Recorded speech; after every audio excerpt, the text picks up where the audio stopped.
Dear students, molecular basis of inheritance part 15 നമ്മൾ പഠിക്കാൻ പോകുന്ന ടോപ്പിക്കാണ് ഹ്യൂമൻ ജീനോം പ്രോജക്റ്റ്.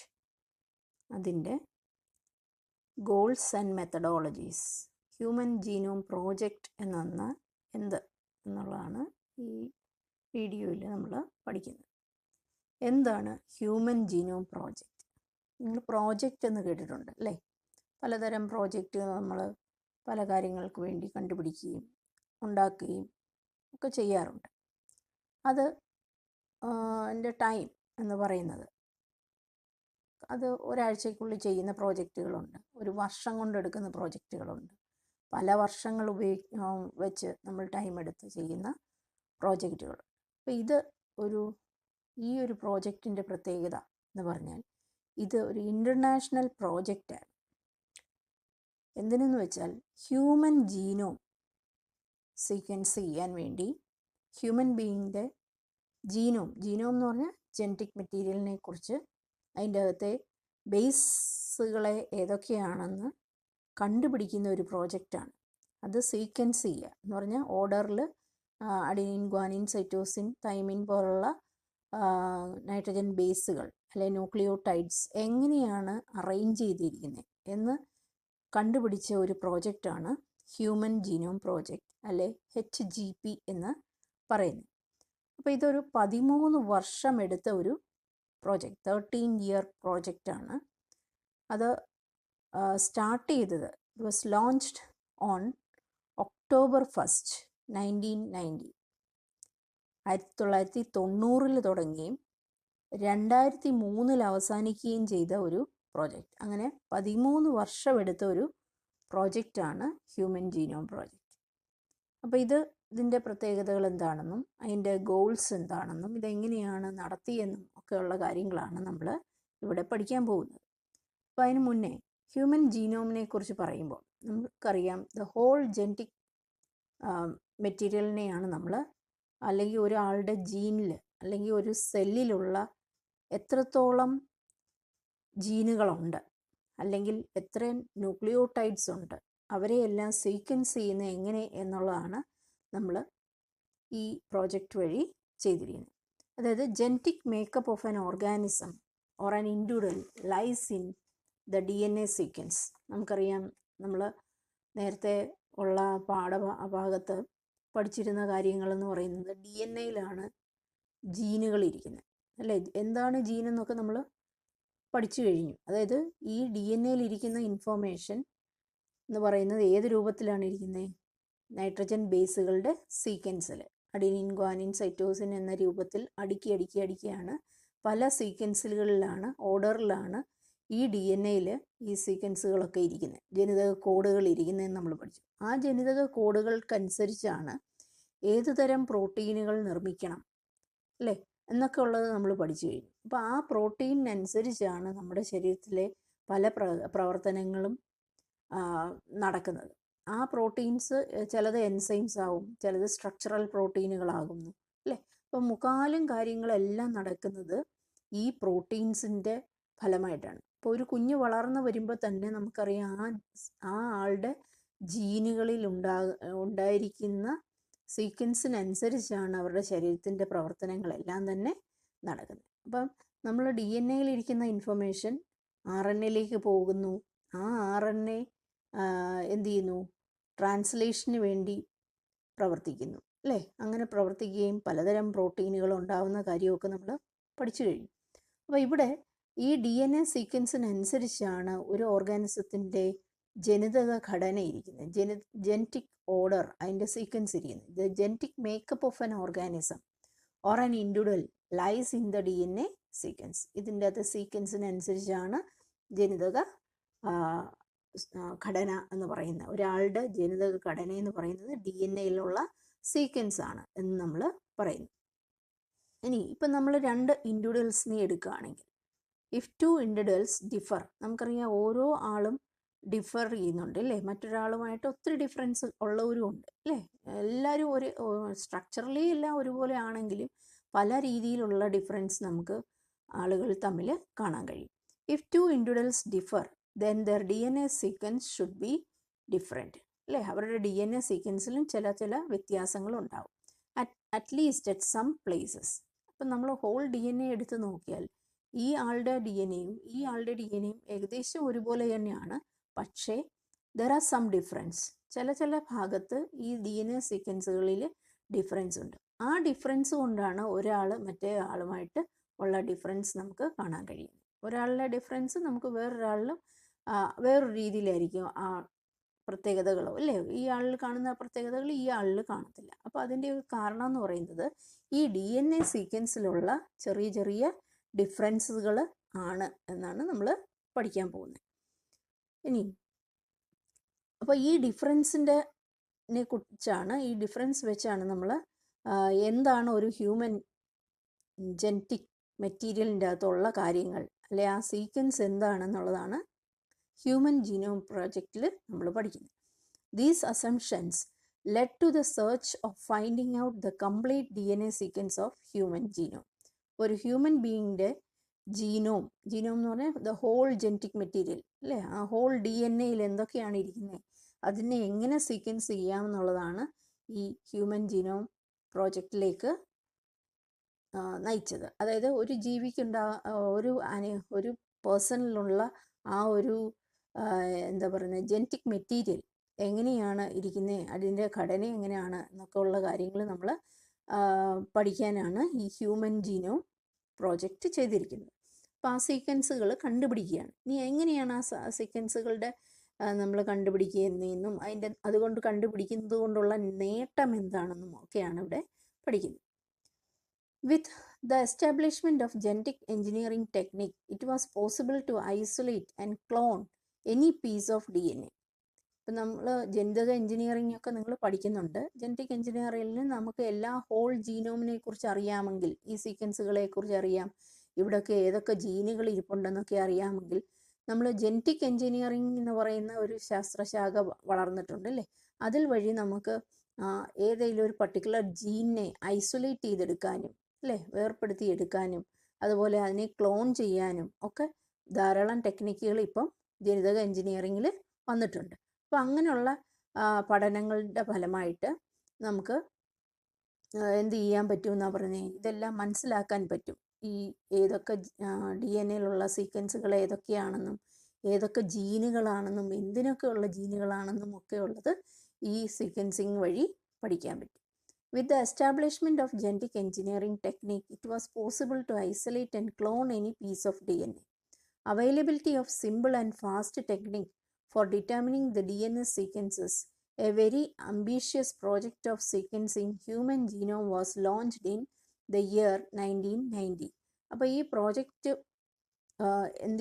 പ്രോജക്റ്റ് വഴി 1990 ഇത് ലോഞ്ച് ചെയ്യുകയും ഈ ജീനുകൾ ഏതൊക്കെയാണെന്ന് കണ്ടുപിടിക്കുകയും അതുവഴി നമുക്ക് പിന്നീടുള്ള ഡെവലപ്മെൻറ്റ്സിനൊക്കെ ഇത് ആവശ്യമായിട്ട് വരികയും ചെയ്യുന്നത്. അപ്പോൾ availability of simple and fast techniques, പല എൻജിനീയറിംഗ് ടെക്നിക്കുകളൊക്കെ ധാരാളം ഉണ്ട്. എന്തിനു വേണ്ടി? For determining the DNA sequence. അതിനെ ആ സീക്വൻസ് എങ്ങനെയാണ് നമ്മൾ ഡിറ്റർമിൻ ചെയ്തതെന്നുള്ളതാണ് human genome project. Human genome project was called a mega project. ആദ്യം തന്നെ ഞാൻ പറഞ്ഞു, ഇതൊരു 13 വർഷം എടുത്ത ഒരു പ്രോജക്റ്റാണ്. ഹ്യൂമൻ ജീനോം പ്രോജക്റ്റിൻ്റെ ലോഗോയാണ് ഈ കാണിച്ചിരിക്കുന്നത്. ഹ്യൂമൻ ജീനോം പ്രോജക്റ്റ് ഒരു മെഗാ പ്രോജക്റ്റ് ആണെന്നാണ് പറയുന്നത്. അപ്പോൾ അതിനുള്ള കാരണങ്ങൾ എന്താണെന്ന് ചോദിച്ചാൽ, ഒന്നാമത്തെ കാരണം നമ്മൾ ആദ്യം തന്നെ പറഞ്ഞു, it took 13 years. It started in 1990 and end in 2003. 2003 end ചെയ്തത്. അപ്പോൾ അത് എത്ര വർഷം എടുത്തു? 13 വർഷം എടുത്തൊരു അതിപ്പോൾ ആ വർഷം തന്നെ അത്രയും ടൈം എടുത്തതല്ലോ എന്നുള്ളതും ഒരു കാരണമാണ് മെഗാ പ്രോജക്റ്റ് എന്ന് പറയാൻ കാര്യം. പിന്നെ human genome is set to have approximately 3 × 10⁹ base pair. Human genome, whole genome, നമ്മളൊരു ആളുടെ ബോഡിയുടെ ഒരു സെല്ലിൻ്റെ അകത്തു നിന്നുള്ള DNA എടുത്ത് നോക്കിയാൽ നമ്മൾ പഠിച്ചിട്ടുണ്ട്, അതിൻ്റെ അകത്ത് എത്ര ബേസ് പെയറുകളുണ്ടെന്നാണ് പറയുന്നത്. ഹാപ്ലോയിഡ് സെറ്റിലെയാണ് ഈ പറഞ്ഞിരിക്കുന്നത് 3 × 10⁹ ബേസ് പെയർ. അല്ലാതെ നമ്മൾ ഡിപ്ലോയിഡ് കണ്ടീഷനിൽ പറയുമ്പോൾ 6 × 10⁹ ബേസ് പെയർ എന്ന് പറയും. അപ്പോൾ human genome is set to have approximately 3 × 10⁹ base pair. പിന്നെ the cost of sequencing required is $, എത്രയാണ് 3 per ബേസ് പെയർ. അതായത് നമ്മളിവിടെ പറഞ്ഞു ഹ്യൂമൻ ജീനോമിൽ നമുക്ക് എത്ര ബേസ് പെയർ ഉണ്ട്? 3 × 10⁹ ബേസ് പെയർ ഉണ്ട്.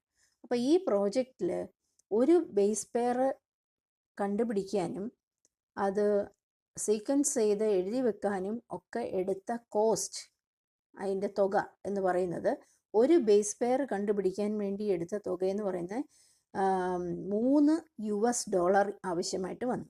അപ്പോൾ $3 ഒരു ബേസ് പെയർ. അങ്ങനെയാണെങ്കിൽ 3 × 10⁹ ബേസ് പെയർ ആണ് കണ്ടുപിടിക്കണമെങ്കിൽ ഇതിനെ ഇട്ട് നമ്മൾ 9 × 3 അല്ലേ? അപ്പോൾ 3 ഒരു ബേസ് പെയർ കണ്ടുപിടിക്കാൻ $3 വേണ്ടി വന്നു. അപ്പോൾ അങ്ങനെയാണെങ്കിൽ 3 × 10⁹ ബേസ് പെയർ കണ്ടുപിടിക്കാൻ ഏകദേശം എത്ര വന്നു എന്നാണ് പറയുന്നത്? $9 billion ആവശ്യമായിട്ട് വന്നു. So the total estimated cost of the project would be approximately $9 billion.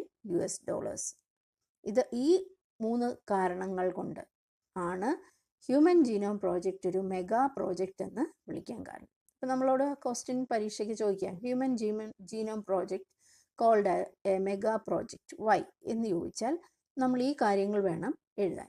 അപ്പോൾ ഇതിൻ്റെ 3 പോയിൻറ്റ്സാണ് ഇവിടെ ഞാൻ ആദ്യം പറഞ്ഞത്. ഒന്ന്, ഇറ്റ് ടുക്ക് 13 years. ഈ പ്രോജക്റ്റ് 13 വർഷം എടുത്തു. പിന്നെ ഇതിൻ്റെ കോസ്റ്റ് എന്ന് പറയാൻ, ഇതിൻ്റെ ഒരു ബേസ് പെയർ കണ്ടുപിടിക്കാൻ വേണ്ടി $3 ആവശ്യം വന്നു. അങ്ങനെ $3 ആവശ്യം കൊണ്ട് മൊത്തം ജീനോം കണ്ടുപിടിക്കാൻ വേണ്ടി എടുത്ത തുക എന്ന് പറയുന്നത് $9 billion ആണ്. $9 billion ആവശ്യം വന്നു ഹ്യൂമൻ്റെ ഫുൾ ജീനോം ജീനോമിൻ്റെ അല്ലെ DNA സീക്വൻസിങ് നടത്തിയതിന് $9 billion ആവശ്യം വന്നു. പിന്നെ ഒരു കാരണം കൂടിയുണ്ട് ഇത് ഒരു മെഗാ പ്രോജക്റ്റ് ആണെന്ന് പറയാൻ കൂടി. അതായത് നമ്മുടെ ഹ്യൂമൻ ജീനോമിലെ DNA സീക്വൻസുകളെ നമ്മളൊന്ന് എഴുതി വെക്കുക എന്ന് വിചാരിക്കും. അത് നടക്കുന്ന കാര്യമല്ല, ഹ്യൂമൻ ബീയിങ്ങിനെ കൊണ്ട് മാനുവലായിട്ട് ചെയ്യാൻ പറ്റുന്ന കാര്യമല്ല. പക്ഷെ അഥവാ നമ്മളൊന്ന് ഈ ബേസ് സീക്വൻസുകളെ എല്ലാം, നമ്മുടെ ഒരു സെല്ലിൻ്റെ അകത്തുള്ള 23 ക്രോമസോംസ് ഉണ്ട് നമുക്കറിയാം അല്ലേ? ഈ ക്രോമസോംസിൽ ഒരു സെല്ലിൻ്റെ അകത്തെ ക്രോമസോംസുകളെ എല്ലാം നമ്മൾ നിരത്തി വെച്ച് അതിൻ്റെ അകത്തുള്ള ബേസ് സീക്വൻസുകളെ അങ്ങനെ എഴുതുകയാണെങ്കിൽ നമുക്ക് ആവശ്യമുള്ളതെന്ന് പറയുന്നത് 3300 ബുക്സ് വേണ്ടി വരും. നമ്മൾ അഡിനിൻ, ഗ്വാനിൻ, സൈറ്റോസിൻ എന്ന് പറയുന്ന സീക്വൻസുകളെ നമ്മൾ എഴുതി വെക്കുകയാണെങ്കിൽ എത്ര വേണം? എത്ര ബുക്കാണ് വേണ്ടിയത്? 3300 ബുക്സ് വേണം. And each book have 1000 pages. അതായത് 3300 ബുക്സ് എടുത്തിട്ട് ആ ഒരു ബുക്കിൻ്റെ അകത്ത് 1000 പേജുള്ള ബുക്കുകളാണ്. നമ്മളിപ്പോൾ ബുക്ക് എഴുതാനൊക്കെ മേടിക്കുന്ന ബുക്ക് എന്ന് പറയുന്നത് 200 പേജ് എന്നാണ് അല്ലേ? ഇത് 1000 പേജുള്ള 3300 ബുക്കുകൾ ആവശ്യമായിട്ട് വരും. എന്തെഴുതാൻ? നമ്മുടെ ഈ ക്രോമസോമിലെ ഹാപ്ലോയിഡ് ക്രോമസോമിലെ ബേസ് സീക്വൻസുകൾ എഴുതി തീർക്കണം എന്നുണ്ടെങ്കിൽ നമുക്ക് ആവശ്യമുള്ള ബുക്കിൻ്റെ എണ്ണം പറയുന്നുണ്ട് 3300 ബുക്സാണ്. Having 1000 pages. ഓരോ ബുക്കും 1000 പേജസ് ആണ്. പിന്നെ ആ 1000 പേജിൽ ഒരു പേജ് നമ്മൾ എടുത്തു കഴിഞ്ഞാൽ ആ പേജിൽ 1000 ലെറ്റേഴ്സ് നമ്മൾ എഴുതേണ്ടി വരും. 1000 ലെറ്റേഴ്സ് എഴുതുന്ന പോലുള്ള 3300 ബുക്കുകൾ, 1000 പേജുള്ള ബുക്കുകൾ നമുക്ക് ആവശ്യമായിട്ട് വരും. അത് നടക്കുന്ന കാര്യമാണോ? നമുക്ക് മനുഷ്യനെ കൊണ്ട് ഫുൾ സീക്വൻസുകൾ പിന്നെ ഫസ്റ്റ് ക്രോമസോം തൊട്ട് ഉള്ളത് എഴുതാൻ പറ്റുമോ? അങ്ങനെ ഇല്ല അല്ലേ? പക്ഷെ അത് നടത്തിയ ഒരു പ്രോജക്റ്റാണ് ഈ ഹ്യൂമൻ ജീനോം പ്രോജക്റ്റ് എന്ന് പറയുന്നത്. അപ്പോൾ if the obtained sequences were to be stored in a typed form in a book, നമ്മൾ അഥവാ ബുക്കിൽ എഴുതിയാൽ, and if each page of the book contain 1000 letters. 1000 letters എന്ന് പറയുന്നത് ഈ ന്യൂക്ലിയോടൈഡ്സ് എഴുതുന്നതാണ്. അഡിനിൻ, ഗ്വാനിൻ, സൈറ്റോസിൻ നിരത്തി എഴുതുന്നതിനെയാണ്. And each book contain 1000 pages. Then 3300 such books would be required to store the information of DNA sequence from a single human cell. ഒരു human സെല്ലിൻ്റെ അകത്തുനിന്ന് നമുക്ക് എഴുതേണ്ട സീക്വൻസുകളാണ് എത്ര എന്ന് പറയുന്നത്. ഡി എൻ എ സീക്വൻസ് എഴുതണമെങ്കിൽ എത്ര വേണം? 3300 ബുക്കുകൾ വേണം. ഓരോ ബുക്കും 1000 പേജസ് ആണ്. ആ ഒരു പേജിൽ 1000 ലെറ്റേഴ്സും. അപ്പോൾ ഇതൊരു വലിയ പ്രോജക്റ്റാണെന്ന് പറയാൻ മറ്റൊരു കാരണം ഇതുകൂടിയാണ്. ഇങ്ങനെ നമ്മൾ മനുഷ്യൻ എഴുതിയാൽ ഇത്രയും വലിയ ബുക്ക് ആവശ്യം, ഇത്രയും ബുക്കുകൾ വേണ്ടി വരും എന്നുള്ളതാണ് ഇവിടെ പറഞ്ഞത്. അപ്പം why human genome project called mega project എന്നുള്ളത് പരീക്ഷയ്ക്ക് പലപ്പോഴും ചോദിക്കുക. അപ്പോൾ ഇന്ന് ഈ 4 കാര്യങ്ങളാണ് എഴുതേണ്ടത്. 13 വർഷം എടുത്തെന്നുള്ള കാര്യം എഴുതണം. പിന്നെ നമ്മളിവിടെ പറഞ്ഞ എത്ര കോസ്റ്റ് ആയെന്ന് എഴുതണം. പിന്നെ പറഞ്ഞത് ഈ എത്ര ബുക്കുകൾ ആവശ്യം വരും നമ്മൾ എഴുതിയാൽ എന്നുള്ളത് ഇമ്പോർട്ടൻറ്റ്. ഈ കാണിച്ചിരിക്കുന്നത് ഹ്യൂമൻ ജീനോമിൻ്റെ എഴുതിയിരിക്കുന്ന ബുക്കുകൾ നിരത്തി ഡിസ്പ്ലേ ചെയ്ത് വെച്ചേക്കാണ്. Welcome collection, London welcome trust എന്ന് പറയുന്ന ഒരു ട്രസ്റ്റ് ഉണ്ട്. അവരുടെ ലൈബ്രറിയിൽ ഇതിങ്ങനെ പ്രദർശനത്തിന് വെച്ചിട്ടുണ്ട്. Series of books displayed at the welcome trust, അവരുടെ ഇതിലാണ് ഇത് വെച്ചിരിക്കുന്നത്. നമ്മുടെ ഹ്യൂമൻ ജീനോം എല്ലാം എഴുതിയ ബുക്കുകളാണ് ഇത്. അപ്പം ഇതൊരു മെഗാ പ്രോജക്റ്റ് ആണെന്നാണ് ഓർത്തിരിക്കേണ്ടത്. ഇനി the enormous amount of data expected to be generated also necessitate the use of high-speed computational devices for this data storage and retrieval and analysis. Already ഞാൻ പറഞ്ഞു, ഈ ഡേറ്റാസ് ഒന്നും നമുക്ക് കൈകൊണ്ട് എഴുതി സൂക്ഷിക്കാനൊന്നും പറ്റുന്ന കാര്യമല്ല. അപ്പോൾ ഈ ഡേറ്റാസ് എല്ലാം ഈ വലിയ ഡേറ്റാസ് എല്ലാം നമ്മൾ എവിടെ സൂക്ഷിക്കണം? ഹൈ സ്പീഡ് കമ്പ്യൂട്ടേഷണൽ ഡിവൈസ്, കമ്പ്യൂട്ടറിലാണ് സൂക്ഷിച്ചു വെക്കുന്നത്. അതായത് പല ഡേറ്റകളായിട്ട് ഒരു ആളുടെ ശരീരത്തിലുള്ള ഡി എൻ എയുടെ സീക്വൻസുകളെ നമ്മൾ എന്ത് ചെയ്യുന്നു? ഒരു കമ്പ്യൂട്ടറിലാണ് സ്റ്റോർ ചെയ്ത് വെക്കുന്നത്. അപ്പോൾ ഇതിങ്ങനെ ഈ വലിയ ഡേറ്റ നമ്മൾ സ്റ്റോർ ചെയ്ത് വെക്കുകയും പിന്നെ നമുക്ക് ആവശ്യമുള്ളപ്പോൾ എടുക്കുകയും റിട്രീവൽ ചെയ്യുകയും അനലൈസ് ചെയ്യുകയും ഒക്കെ ചെയ്യാൻ വേണ്ടി നമ്മൾ എന്ത് ചെയ്യുന്നു? ഇത് സ്റ്റോർ ചെയ്ത് വെച്ചിട്ടുണ്ട് ഈ ഡേറ്റാസ് എല്ലാം. അല്ലാതെ നമ്മൾ ഈ പറഞ്ഞ പോലെ ബുക്കിലൊന്നും എഴുതി വെക്കാൻ കഴിയത്തില്ല. അപ്പോൾ അത് കമ്പ്യൂട്ടറലൈസ്ഡ് ഡിവൈസസ് അല്ലെ കമ്പ്യൂട്ടർ ഡേറ്റാസ് ആയിട്ട് സ്റ്റോർ ചെയ്ത് വെച്ചിരിക്കുകയാണ്. ഇനി ഹ്യൂമൻ ജീനോം പ്രോജക്റ്റ്, ഓൾറെഡി ഞാൻ പറഞ്ഞ പോലെ human genome project was a 13-year project coordinated by US department of energy and the national institute of health. അപ്പോൾ ഇത് ആരാണ് ഇത് സംഘടിപ്പിച്ചത്, കോർഡിനേറ്റ് ചെയ്ത് ആരാണെന്ന് വെച്ചാൽ ഇത് US-ലാണ്, അതായത് യുണൈറ്റഡ് സ്റ്റേറ്റ്സ് ഓഫ് അമേരിക്കയിലുള്ള ഡിപ്പാർട്ട്മെൻറ്റ് ഓഫ് എനർജിയുടെ ലോഗോയാണ് ഈ കാണിച്ചിരിക്കുന്നത് US-ലെ. അതുപോലെ തന്നെ national institute of health NIH എന്ന് പറയുന്ന അമേരിക്കയിലുള്ള 2 ഏജൻസികളാണ് ഈ പ്രോജക്റ്റിനെ കോർഡിനേറ്റ് ചെയ്ത ആൾക്കാർ, 2 പേര്. അപ്പോൾ ഇവരുടെ 2 പേരുടെ പേര് ഓർത്തിരിക്കുക. US department of energy and national institute of health, ഇവരാണ് കോർഡിനേറ്റഡ് ദ 13-year പ്രോജക്റ്റ്. അതുപോലെ തന്നെ during the early years of HGP means Human Genome Project, the Wellcome Trust UK became a major partner. ഞാൻ നേരത്തെ പറഞ്ഞ പോലെ welcome trust എന്ന് പറയുന്ന ഒരു ട്രസ്റ്റ് UK-യിലുള്ള യുണൈറ്റഡ് കിങ്ഡത്തിലുള്ള ഒരു ട്രസ്റ്റാണ് വെൽക്കം ട്രസ്റ്റ്. അവരും ഇതിൽ പാർട്ട്ണറായിട്ടുണ്ട് ഈ പ്രോജക്റ്റിൽ. അതുപോലെ additional contributions came from Japan, France, Germany, China and other. മറ്റ് രാജ്യങ്ങൾ, ജപ്പാന്, ഫ്രാൻസ്, ജർമ്മനി, ചൈന പോലുള്ള രാജ്യങ്ങളും ഇതിൽ ധാരാളം കോൺട്രിബ്യൂഷൻസ് കൊടുത്തിരുന്നു. The project was completed in 2003. 2003-ലാണിത്. 1990 തുടങ്ങിയിട്ട് 2003-ലാണിത് എൻഡ് ചെയ്തത്. ഇനി ഈ HGP കാരണം ഇത് പല മേഖലയിലേക്ക് വ്യാപിക്കുകയും അങ്ങനെ പുതിയൊരു ബയോളജിയിലെ പുതിയൊരു ഏരിയയിലേക്ക് ഇത് ഡെവലപ്പ് ചെയ്തു എന്നാണ് പറയുന്നത്. HGP was closely associated with the rapid development of a new area in biology called as bioinformatics. ഇപ്പം നമ്മൾ കേട്ടിട്ടുണ്ട് ഇങ്ങനൊരു വാക്ക് അല്ലേ, ബയോഇൻഫോർമാറ്റിക്സ്. ഇത് പല മേഖലകൾ, engineering, computer science, chemistry, biochemistry, biology, statistics, maths, ഇതുമായിട്ടൊക്കെ ബന്ധപ്പെട്ട രീതിയിൽ ഈ HGP അസോസിയേറ്റ് ചെയ്ത് പഠനങ്ങളൊക്കെ നടക്കുന്നുണ്ട്. അതിനെയാണ് നമ്മൾ ബയോ ഇൻഫോർമാറ്റിക്സ് എന്ന് പറയുന്നത്. ഇനി ഇവിടെ നമ്മൾ അടുത്ത ടോപ്പിക്കാണ് ഗോൾസ് ഓഫ് HGP. എന്തൊക്കെയാണ് ഈ HGPയുടെ ലക്ഷ്യങ്ങൾ എന്ന് പറയുന്നത്? അതായത് ഒന്നെന്ന് പറയുന്നത് identify all the approximately 20,000 to 25,000 jeans in human DNA. ഏകദേശം നമ്മുടെ ശരീരത്തിലുള്ള ഏകദേശം 20,000 തൊട്ട് 25,000 ജീനുകൾ കണ്ടുപിടിക്കുക എന്നുള്ളതായിരുന്നു ഇതിൻ്റെ ഒരു ലക്ഷ്യം. പിന്നെ രണ്ടാമത്തെന്ന് പറയുന്നത് determine the sequence of 3 billion chemical base pairs that make up the human DNA. നമുക്കറിയാം 3 ബില്യൺ അല്ലേ, 3 × 10⁹ ബേസ് പെയറുകളാണ്. ആ ബേസ് പെയറുകളെ എല്ലാം സീക്വൻസ് ചെയ്യുക, അടുക്കിൽ നമ്മൾ ഓർഡറിൽ എഴുതി കണ്ടുപിടിക്കുക, ഏതൊക്കെ സീക്വൻസിൽ ഏതൊക്കെ ക്രോമസോമിൽ എങ്ങനെയാണ് സീക്വൻസുകൾ ഇരിക്കുന്നത് എന്നുള്ളത് നമ്മൾ കണ്ടുപിടിക്കുക എന്നുള്ളതാണ് അതിൻ്റെ രണ്ടാമത്തെ ലക്ഷ്യം.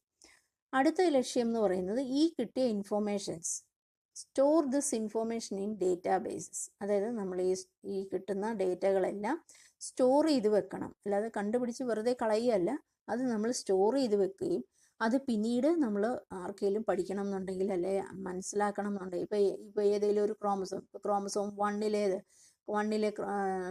ജീൻ പാറ്റേൺ അല്ലെങ്കിൽ DNA സീക്വൻസ് കണ്ടുപിടിക്കണമെങ്കിൽ നമുക്ക് വീണ്ടും കമ്പ്യൂട്ടറിൽ അനലൈസ് ചെയ്താൽ നമുക്ക് ധാരാളം അതിനെക്കുറിച്ച് വിശദമായിട്ട് പിന്നീടുള്ള പഠനങ്ങൾക്കൊക്കെ എടുക്കാൻ പറ്റും. അതുപോലെ improve tools four data analysis. ഈ ഡേറ്റ അനലൈസ് ചെയ്യാൻ വേണ്ടി പലതരം ടൂൾസ് കണ്ടുപിടിക്കുക, അതും മറ്റൊരു ലക്ഷ്യമായിരുന്നു.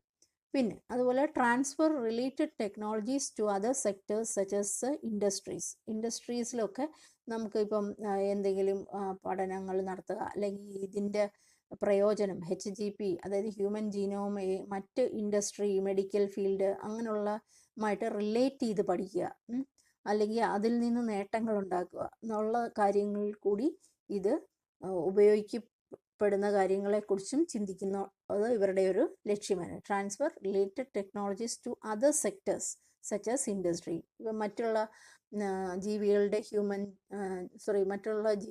ജീനോം കണ്ടുപിടിച്ച് അതുവഴി നമുക്ക് പല നേട്ടങ്ങൾ ഇൻഡസ്ട്രീസിലായാലും അഗ്രികൾച്ചറിലായാലും മെഡിസിൻ ഫീൽഡിലായാലും ഒക്കെ ഇത് റിലേറ്റ് ചെയ്ത് നമുക്ക് പഠിക്കാൻ പറ്റും, അല്ലെ കണ്ടുപിടുത്തങ്ങൾ നടത്താൻ പറ്റും എന്നുള്ളത് മറ്റൊരു ലക്ഷ്യം കൂടിയായിരുന്നു. അതുപോലെ address the ethical, legal and social issues that may arise from this project. ഇതുപോലുള്ള ഇങ്ങനെ ഒരാളുടെ ജീനോം നമ്മൾ കണ്ടുപിടിച്ച് കഴിഞ്ഞാൽ അതിന് പല നിയമപരമായിട്ടുള്ള കാര്യങ്ങളൊക്കെ നമ്മൾ നേരിടേണ്ടി വരും അല്ലേ. എത്തിക്കലായിട്ടുള്ള കാര്യങ്ങൾ, ലീഗലായിട്ടുള്ള കാര്യങ്ങൾ, സോഷ്യൽ ഇഷ്യൂസ്. ഇപ്പോൾ എല്ലാവരുടെയും ജീനോം നമ്മൾ കണ്ടുപിടിച്ച് ഇന്ന ആൾ ഇങ്ങനെയുള്ള ആളാണ്, അല്ലെ അവർക്ക് ഇന്ന അസുഖമുണ്ട് എന്നൊക്കെ ഉള്ളത് നമുക്ക് പബ്ലിഷ് ചെയ്യാനൊന്നും പറ്റത്തില്ല. അതൊക്കെ പ്രൈവസി ആയിട്ട് ഇരിക്കേണ്ട കാര്യങ്ങളാണ് അല്ലേ. ഡേറ്റാസ് ഒന്നും അങ്ങനെ പുറത്ത് വിടാനും അല്ലെങ്കിൽ പബ്ലിക് ആക്കാനും ഒന്നും കഴിയില്ല. അപ്പം അങ്ങനെയുള്ള പല കാര്യങ്ങളെ നേരിടാനും ഉള്ള കാര്യങ്ങളും അവരുടെ ഒരു ലക്ഷ്യമായിരുന്നു. ഇങ്ങനെ കണ്ടുപിടിച്ചാൽ അത് എത്രത്തോളം പ്രൈവസി ഉണ്ടായിരിക്കണം, അത് മറ്റ് സെക്ടേഴ്സിലൊക്കെ അതെങ്ങനെ ഉപയോഗിക്കണം, അല്ലെ ക്ലിനിക്കൽ യൂസിൽ എങ്ങനെ ഉപയോഗിക്കണം. ഇപ്പോൾ എന്തെങ്കിലും ഇപ്പോൾ ഇവരുടെ ജീൻ സീക്വൻസുകളൊക്കെ നമ്മൾ കണ്ടുപിടിച്ചാൽ അവർക്ക് എന്തെങ്കിലും പ്രത്യേകതരം രോഗങ്ങളുണ്ടോ, അല്ലെ അതെങ്ങനെ ചികിത്സിക്കണം, അതൊക്കെ നമുക്ക് മറ്റുള്ളവരോട് പറയുന്നതിനൊക്കെ ഒരു ലീഗലായിട്ടുള്ള കാര്യങ്ങൾ ഇഷ്യൂസൊക്കെ ഉണ്ട്. അപ്പോൾ ആ ഒരു കാര്യത്തിൽ എന്തൊക്കെ മുൻകരുതലുകൾ എടുക്കണം എന്നൊക്കെ ഉള്ളതും ഇവരുടെ ഒരു ലക്ഷ്യമായിരുന്നു. അപ്പോൾ ഇങ്ങനെയുള്ള കുറേ ലക്ഷ്യങ്ങൾ ഇതിന് ഉണ്ട്. അപ്പോൾ ഒന്നുകൂടെ ആ ഗോൾസ് പറയുന്നുണ്ട് എന്തൊക്കെ ലക്ഷ്യങ്ങളാണ്. അതായത് ഐഡൻറ്റിഫൈ ഏകദേശം 20,000 to 25,000 of gene in human DNA, determine the sequence of 3 billion chemical base pair, store this information in databases, improve tool for data analysis, transfer related technologies to other sectors such as industries, അതുപോലെ address the ethical, legal and social issues that may arise from the project. ഇതുപോലെ ഇപ്പോൾ human ബീയിൻ്റെ genome കണ്ടുപിടിച്ച പോലെ തന്നെ മറ്റ് ചില ജീവികളുടെയും non human model ഓർഗാനിസംസിലും ഇത് കണ്ടുപിടിച്ചിട്ടുണ്ട്. അതായത് ഈ ജീനോം സീക്വൻസ് ചെയ്തിട്ടുണ്ട്. മനുഷ്യനല്ലാത്ത മറ്റ് ജീവികൾ, ഫോർ എക്സാമ്പിൾ പറഞ്ഞു കഴിഞ്ഞാൽ ബാക്ടീരിയകളിൽ, ചിലതരം ബാക്ടീരിയകളുടെ ഈസ്റ്റിൽ പിന്നെ അതുപോലെ തന്നെ ഒരു നെമറ്റോഡാണ്. നെമറ്റോഡ് ഓർഗാനിസം ഉണ്ട്. അത്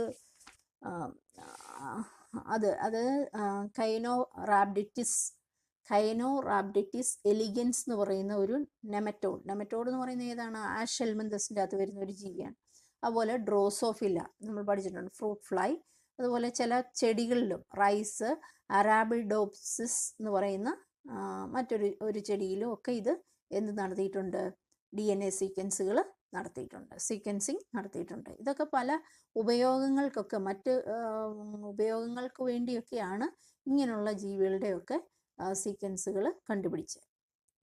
ഇത്രയും ആണ് മറ്റ് examples of sequence non human model of organisms എന്ന് പറയുന്നത്.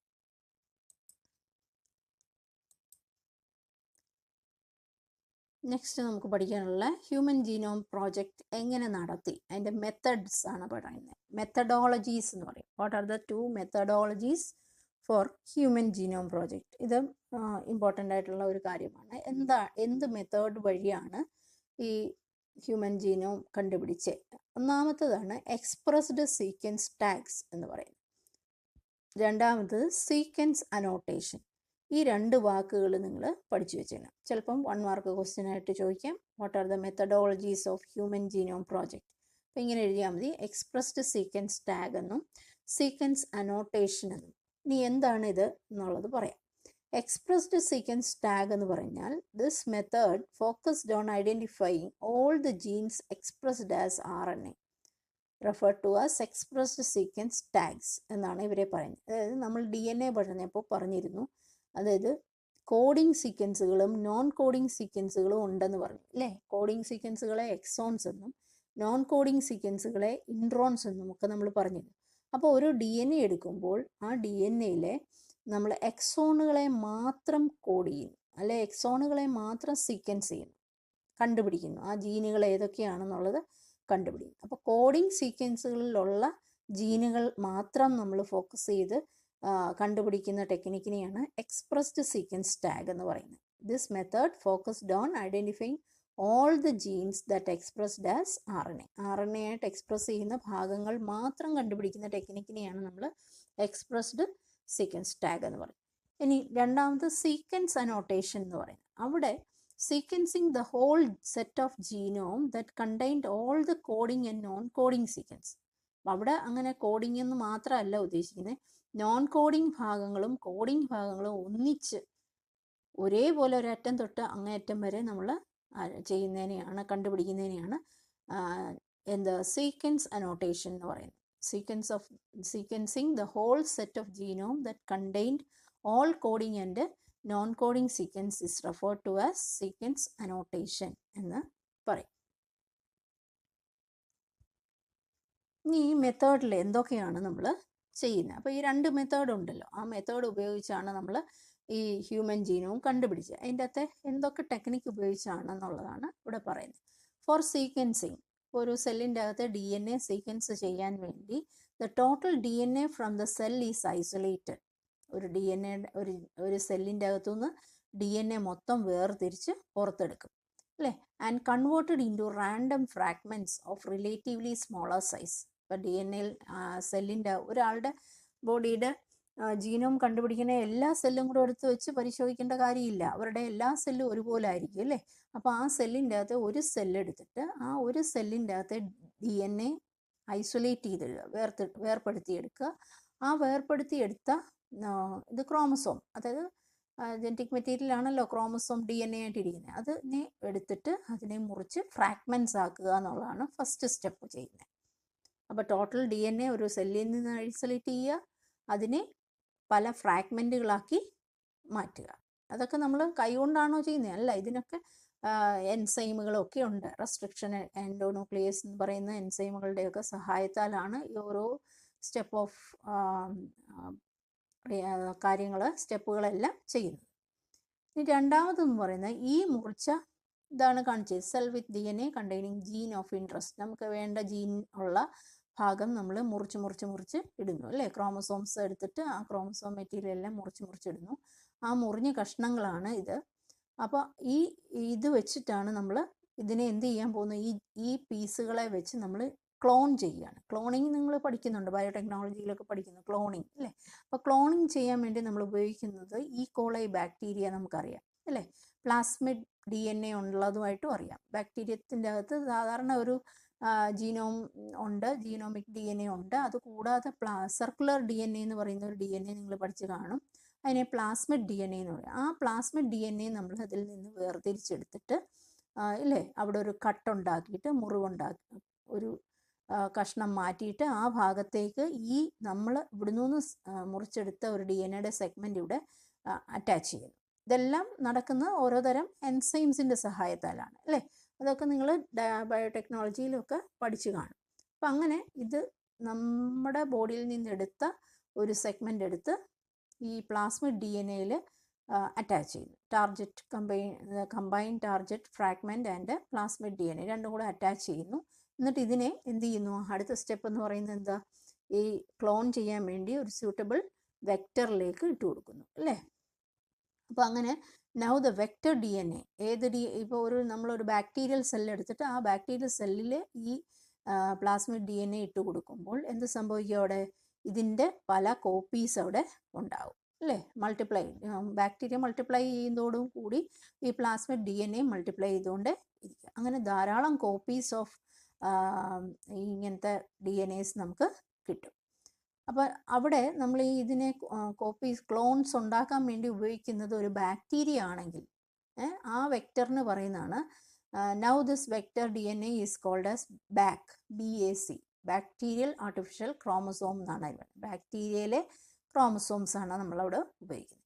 If we use yeast as vector, ഇപ്പോൾ നമ്മളിവിടെ പറഞ്ഞത് ബാക്ടീരിയ ആണ്, അതുപോലെ ഈസ്റ്റ് ആണ് ഉപയോഗിക്കുന്നതെങ്കിൽ അതിനെ യാക്ക് എന്ന് പറയും, അതായത് ഈസ്റ്റ് ആർട്ടിഫിഷ്യൽ ക്രോമസോം. അപ്പോൾ ഇത് ഒരു ബാക്ടീരിയയിൽ നിന്ന് മറ്റൊരു ബാക്ടീരിയയിലേക്ക് ട്രാൻസ്ഫോർമേഷൻ അല്ലെങ്കിൽ ക്ലോൺ ഇത് മൾട്ടിപ്ലൈ ചെയ്യിപ്പിക്കാൻ ഉപയോഗിക്കുന്ന ബാക്ടീരിയകളുടെ ക്രോമസോമുകളെയാണ് ബാക്ടീരിയൽ ആർട്ടിഫിഷ്യൽ ക്രോമസോം എന്നും ഈസ്റ്റ് ആർട്ടിഫിഷ്യൽ ക്രോമസോം, ഈ രണ്ട് വാക്കുകൾ ഓർത്തിരുന്നോണം. ഇത് ഫുൾ ഫോം എഴുതാനൊക്കെ പലപ്പോഴും ക്വസ്റ്റ്യൻ്റെ അകത്ത് ചോദിച്ചിട്ടുണ്ട്. വെക്റ്റർ DNAs ഏതൊക്കെയാണെന്ന്. ബാക്ടീരിയക്കകത്തേത് ബാക്ടീരിയൽ ആർട്ടിഫിഷ്യൽ ക്രോമസോം എന്നും ഈസ്റ്റിൻ്റെ അകത്തേത് ഈസ്റ്റ് ആർട്ടിഫിഷ്യൽ ക്രോമസോം എന്നും പറയും. ഇനി ഇത് ക്ലോൺ ചെയ്ത് കഴിഞ്ഞിട്ട് അങ്ങനെ നമുക്ക് the cloning resulted into amplification of each pieces of DNA fragments so that it is easy for sequencing. ഇങ്ങനെ ഒത്തിരി പീസസ് ആക്കിയിട്ട് ഈ പീസുകളെ വെച്ച് നമ്മൾ സീക്വൻസ് ചെയ്യുന്നതാണ് അടുത്ത മെത്തേഡ് എന്ന് പറയുന്നത്. സീക്വൻസ് എന്ന് പറഞ്ഞാൽ അതിൻ്റെ അകത്തെ ന്യൂക്ലിയോടൈഡ്സ് ഏതൊക്കെയാണെന്നുള്ളത് കണ്ടുപിടിക്കുക എന്നുള്ളതാണ്. അപ്പോൾ അത് കണ്ടുപിടിക്കാൻ നമുക്ക് നേരിട്ട്, ഞാൻ പറഞ്ഞില്ലേ, ഇതൊന്നും മനുഷ്യന് നേരിട്ട് കൈകൊണ്ട് ചെയ്യാൻ പറ്റുന്ന കാര്യങ്ങളല്ല. അപ്പോൾ ഇതെല്ലാം ഒന്നുകിൽ ലാബുകളിൽ ഒക്കെ ചെയ്തിട്ട് ഈ ഫ്രാഗ്മെൻറ്റ്സിനെ ഒരു പ്രത്യേക തരം ഇൻസ്ട്രുമെൻറ്റിൻ്റെ അകത്ത് ഇട്ടിട്ട് അവിടെ വെച്ചാണ് ആ DNA ഫ്രാഗ്മെൻറ്റ്സ് വേർതിരിച്ചെടുത്തിട്ട് അതിൻ്റെ അകത്തെ സീക്വൻസുകളെ എല്ലാം കണ്ടുപിടിക്കുന്ന ഒരു ടെക്നിക്ക് ഉണ്ട്. ആ ടെക്നിക്കിനെയാണ് നമ്മൾ ഓട്ടോമേറ്റഡ് DNA സീക്വൻസർ എന്ന് പറയുന്ന ഒരു മെഷീൻ്റെ അകത്ത് ഇട്ടിട്ടാണ് ഇത് ചെയ്യുന്നത്. അപ്പോൾ ആ ടെക്നിക്ക് കണ്ടുപിടിച്ച ആളുടെ പേരാണ് ഫ്രെഡറിക് സാംഗർ എന്ന് പറയുന്ന ആൾ. The fragments were sequenced using automated DNA sequences. ഓട്ടോമാറ്റിക്കായിട്ട് DNA സീക്വൻസ് ചെയ്യുന്ന ഒരു മെഷീൻ ഉണ്ട്. അത് എന്ത് വഴിയാണ് വർക്ക് ചെയ്യുന്നത്? That worked on the principle of a method developed by Frederick Sanger. Frederick Sanger എന്ന് പറയുന്ന ആളാണ് ഈ ഒരു പ്രിൻസിപ്പിൾ കണ്ടുപിടിച്ച് ഈ നമ്മൾ ക്ലോൺ ചെയ്ത ബാക്ടീരിയൽ സെല്ലിൻ്റെ അകത്തുനിന്ന് ആ ഫ്രാഗ്മെൻറ്റ്സ് എല്ലാം ഇട്ട് കൊടുത്ത് നമ്മൾ DNA സീക്വൻസ് ചെയ്യുന്ന ഒരു മെഷീനാണ് ഇത്. ആ ഡേറ്റാസ് വെച്ചിട്ട് നമുക്ക് DNAയിലുള്ള സീക്വൻസ് എന്ത് ഓർഡറിൽ കണ്ടുപിടിക്കാം? ബേസുകളുടെ ഓർഡറിൽ. ഇപ്പോൾ നമ്മൾ നേരത്തെ പഠിച്ചിട്ട് mRNAയിലൊക്കെ സീക്വൻസുകൾ നമുക്കറിയാം, അഡിനിൻ, ഗ്വാനിൻ, യുറാസിൽ എന്നൊക്കെ ഉള്ള സീക്വൻസുകളില്ലേ, ആ സീക്വൻസ് പോലെ നമുക്ക് ഈ അനലൈസർ വെച്ച് ഒരു കമ്പ്യൂട്ടറിൻ്റെ ഡിസ്പ്ലേയിൽ നമ്മൾ എന്ത് കാണാം? ആ നമ്മളിട്ട് കൊടുത്ത DNAയുടെ ഫ്രാഗ്മെൻറ്റ്സിലുള്ള സീക്വൻസുകളെല്ലാം ഇങ്ങനെ എഴുതി കാണിച്ചിരിക്കും. അങ്ങനെ എഴുതി കാണിച്ചത് നമുക്ക് എടുത്ത് സേവ് ചെയ്ത് ഡേറ്റാസാക്കി വെക്കാൻ പറ്റും. അപ്പോൾ ഇദ്ദേഹത്തിനെ കുറിച്ച് ഓർത്തിരിക്കുക. ഫ്രെഡറിക് സാംഗർ ആണ് ഹ്യൂമൻ ജീനോം പ്രോജക്റ്റിൻ്റെ അകത്തെ ടെക്നിക്ക് കണ്ടുപിടിച്ചത്. അതായത് DNA സീക്വൻസ് ചെയ്യുന്ന ടെക്നിക്ക് കണ്ടുപിടിച്ച ആളെന്ന് പറഞ്ഞാൽ ഫ്രെഡറിക് സാംഗർ. ഇദ്ദേഹത്തിൻ്റെ പേര് ഓർത്തിരിക്കുക. അപ്പോൾ ക്രോമസോമിൻ്റെ അകത്ത് ക്രോമസോം നമ്മൾ ചുരുളഴിക്കുമ്പോൾ എങ്ങനെയായിരിക്കുന്നത്? ഈ രീതിയിലിരുന്ന് നമ്മൾ ഹിസ്റ്റോൺസും ന്യൂക്ലിയോസോംസും ഒക്കെ പറഞ്ഞില്ലേ, അത് വീണ്ടും ചുരുളഴിയുമ്പോൾ ഡബിൾ സ്ട്രാൻഡഡ് DNA നമുക്ക് കാണാം. അതിനെ കുറച്ചുകൂടെ വിടർത്തി നമ്മൾ നോക്കിയാൽ ഇങ്ങനെ ബേസ് സീക്വൻസ് ഇരിക്കുന്നതായിട്ട് കാണാം. ഈ ബേസ് സീക്വൻസ് ആണ് നമ്മൾ ആ കമ്പ്യൂട്ടറിൽ നമ്മൾ ഈ ഓർഡറിൽ, ഇതേ ഓർഡറിൽ ഇങ്ങനെ ഇരിക്കുന്ന നമുക്ക് കാണാം. അപ്പോൾ ഈ ഒരു പർട്ടിക്കുലർ ക്രോമസോമിലുള്ള ഈ ഭാഗത്തുള്ള DNA സീക്വൻസ് കണ്ടുപിടിക്കാൻ നമ്മൾ എന്ത് ചെയ്താൽ മതി? ആ കമ്പ്യൂട്ടറിൽ ക്രോമസോം 1 അല്ലെ ക്രോമസോം 2 എന്നൊക്കെ പറഞ്ഞ് ഇട്ട് കൊടുത്താൽ ആ ഭാഗത്തെ സീക്വൻസുകളെ നമുക്ക് അനലൈസ് ചെയ്യാൻ പറ്റും. അപ്പോൾ ഇത് ഫർദർ സ്റ്റഡീസിനൊക്കെ ഇത് വളരെ പ്രയോജനം ചെയ്യുന്ന കാര്യമാണ്. These sequences were then arranged based on some overlapping regions present in them, and this required generation of overlapping fragments for sequencing. ഇതേപോലെ ഓവർലാപ്പിംഗ് ഫ്രാഗ്മെൻറ്റ്സ് വെച്ചിട്ടാണ് അവരത് കണ്ടുപിടിക്കുന്നത്, ഈ സീക്വൻസുകളെല്ലാം കണ്ടുപിടിക്കുന്നതെന്നാണ് പറയുന്നത്. Alignment of these sequences was humanly not possible. നേരത്തെ ഞാൻ പറഞ്ഞു, ഇങ്ങനെ കണ്ടുപിടിക്കുക എന്നുള്ളത് മനുഷ്യൻ നേരിട്ട് കൈകൊണ്ടൊന്നും ചെയ്യാൻ പറ്റത്തില്ല, ഇതെല്ലാം കമ്പ്യൂട്ടറൈസ്ഡ് ആക്കി മാത്രമേ ചെയ്യാൻ പറ്റും. Therefore, specialized computer based programs were developed. അപ്പോൾ അത് കണ്ടുപിടിക്കാനൊക്കെ വേണ്ടി പലതരം പ്രോഗ്രാമുകൾ കമ്പ്യൂട്ടറിലുള്ള തരം കമ്പ്യൂട്ടേഴ്സിലാണ് ഇവരിത് ഈ ഡേറ്റ അനാലിസിസ് ഒക്കെ നടത്തുന്നത്. അപ്പോൾ ഇതാണ് ഹ്യൂമൻ ജീനോം പ്രോജക്റ്റ് എന്ന് പറയുന്നത്. അപ്പോൾ ഹ്യൂമൻ ജീനോം പ്രോജക്റ്റ് നമ്മളിവിടെ പഠിച്ചത് 2 കാര്യങ്ങളാണ് ഇവിടെ മെയിനായിട്ട് പഠിച്ച കാര്യങ്ങൾ.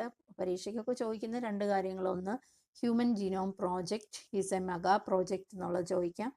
പിന്നെ രണ്ടാമത് നമ്മൾ പറഞ്ഞ ഗോൾസ് പറഞ്ഞിരുന്നു. പിന്നെ അതുപോലെ ഗോൾസ് ഒന്ന് വായിച്ചു വെക്കുക. പിന്നെ നമ്മൾ പറഞ്ഞ കാര്യം എന്ന് പറഞ്ഞാൽ മെത്തഡോളജിയാണ്. 2 തരം മെത്തഡോളജീസ് ഉണ്ട്. എക്സ്പ്രസ്ഡ് സീക്വൻസ് ടാഗ് എന്നും സീക്വൻസ് അനോട്ടേഷൻ എന്ന് പറയുന്ന 2 ടെക്നിക്ക് ഉണ്ടെന്ന് മാത്രം. എപ്പോഴും അങ്ങനെയുള്ള ക്വസ്റ്റ്യനെ ചോദിക്കാറുള്ളൂ. പിന്നെ അതുപോലെ ഇപ്പം നമ്മൾ പറഞ്ഞ ഈ ഭാഗത്തുനിന്ന് ഫെഡറിക് സാങ്കറിനെ കുറിച്ച് ഓർത്തിരിക്കുക. DNA സീക്വൻസർ എന്ന് പറയുന്ന ഇൻസ്ട്രുമെൻറ്റിൻ്റെ അകത്തെ ടെക്നിക്ക് കണ്ടുപിടിച്ച ആളാണ് ഫ്രെഡറിക് സാങ്കർ. അപ്പോൾ ഹ്യൂമൻ ജീനോം പ്രോജക്റ്റുമായിട്ട് ബന്ധപ്പെട്ട ആളാണ് ആര്? ഫ്രെഡറിക് സാങ്കർ. ആ പേരും ഓർത്തിരിക്കുക. ഓക്കെ.